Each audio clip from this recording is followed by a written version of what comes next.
Hi people, and I just wanted to do a video about this tragic M9 case that Police Scotland, they were slapped with a tiny 100,000 fine over the death of that girl and that guy who was killed due to police failings.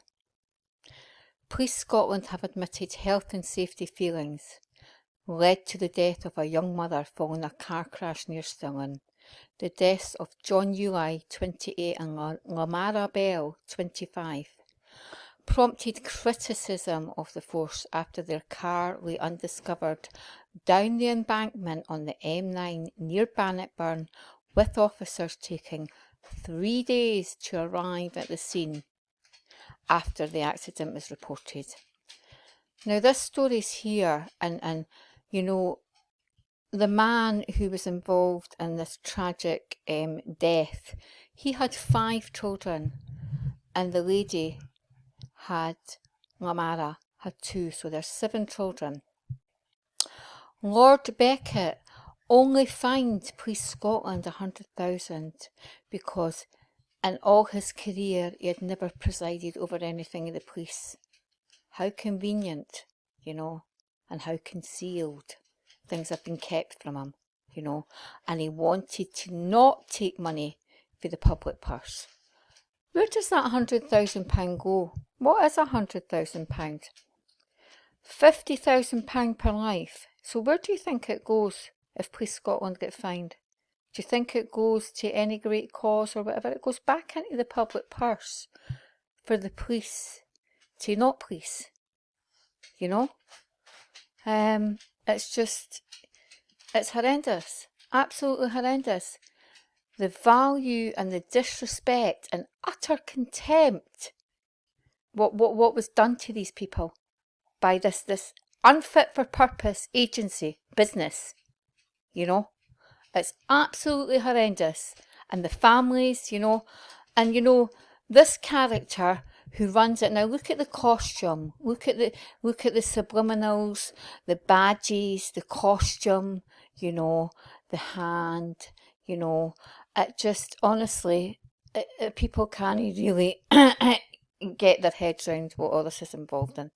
And you're looking at Freemasonry there. That's what you're looking at. And every person who was connected with that inquiry, it's all about Freemasonry as well.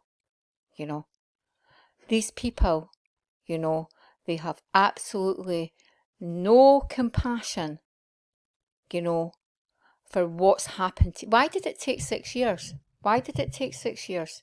Because see, it's all tactics.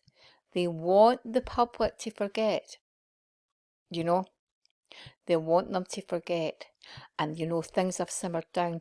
Do you know what they tried to mitigate over, Police Scotland? They were just 2 years into a merger as a one force. Jesus goodness me. Do they think people are stupid? People merge every day, but people's lives don't get taken because of it.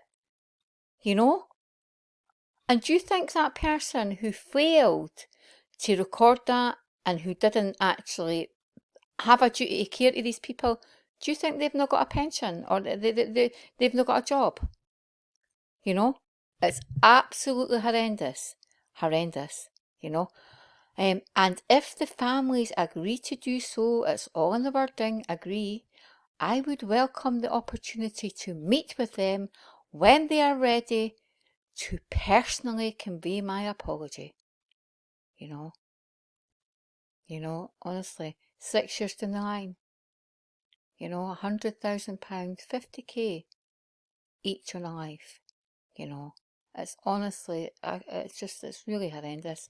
And then you jump to this one and you go, policeman wrongly accused of data protection breaches sues Police Scotland for 1 million. Constable Andrew Reid, who was charged over claims he looked at police records while off duty in 2009, is suing Police Scotland for defamation and taking them to an employment tribunal. I don't know the outcome of that, but it shows you he got £40,000 a year. So let's switch back. £100,000, that's only 2 salaries and a bit of 2 police officers. Incompetent, unfit for purpose policing that we're paying for. And then we've got these costumes and the ruse that these people are taking care of us. You know? Seriously. You just have to look at the background of this man when he was interviewed on BBC. He fell asleep in somebody's bed at the castle that he hides in Tullyallen. You know? And he was actually drunk and he fell asleep on a female's bed. You know? Gee whiz, did they expect us to really believe this? You know, and it was not sexual inappropriate behaviour or you know, but I can tell you this isn't well with these people. And here this week as well, 3 days ago, the police, half of the police force, a new poll suggests in Scotland that more than half of Scottish police officers would like to be able to carry a firearm. You know, for goodness sake, they can't even go to an emergency call. Could you imagine them carrying guns? Gee whiz, I mean, honest to goodness me, they didn't feel safe. What do they feel no safe for? No answering a call or wearing a 10 pence mask. You know, this isn't policing, people. You know, this is actually just a joke. I'll tell you. And I'm not going to break any anonymity because I respect police officers. I was assisting somebody yesterday in a police station about a matter, and they were giving a statement to the police, and I was there to oversee things or support and assist them. And this was in Scotland somewhere, and we had to phone this 101. The station was shut. So we had to, because the police didn't feel safe with the station opened, you know. We had to phone 101 to get into the police station, right?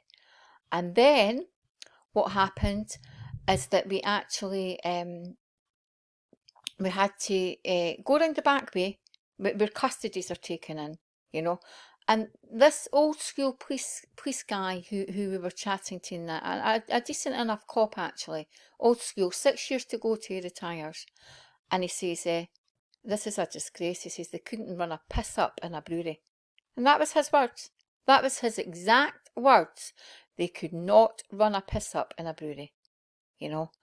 And then when we came at the police station, and look, I'm not being critical, but this is the ruse as well.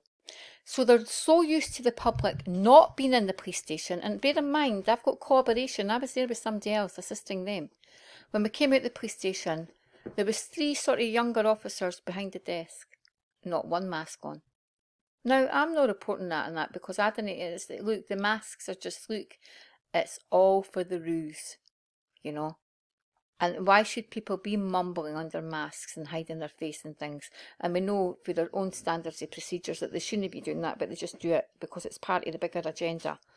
But the bottom line is, it's just, and that's even, I know, I've spoke to some older police officers who are okay, old school ones, and I'm not saying that look, it's not me getting a dig at young people, but they just want out. They can see they started policing in a very different style in Scotland. It was different regions, Lothian region, Lothian borders, Fife constabulary, you know. There's one merger, you know, and they couldn't, honestly, I'm inclined to agree with the old school officer. They couldn't run a raffle, you know, and they want guns, and they can't get to a call at the side of the road, you know.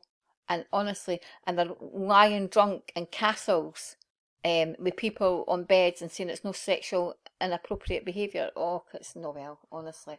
Just really, they would need, I think a lot of the people need help and need tests done on them to see if they're fit to be a police officer.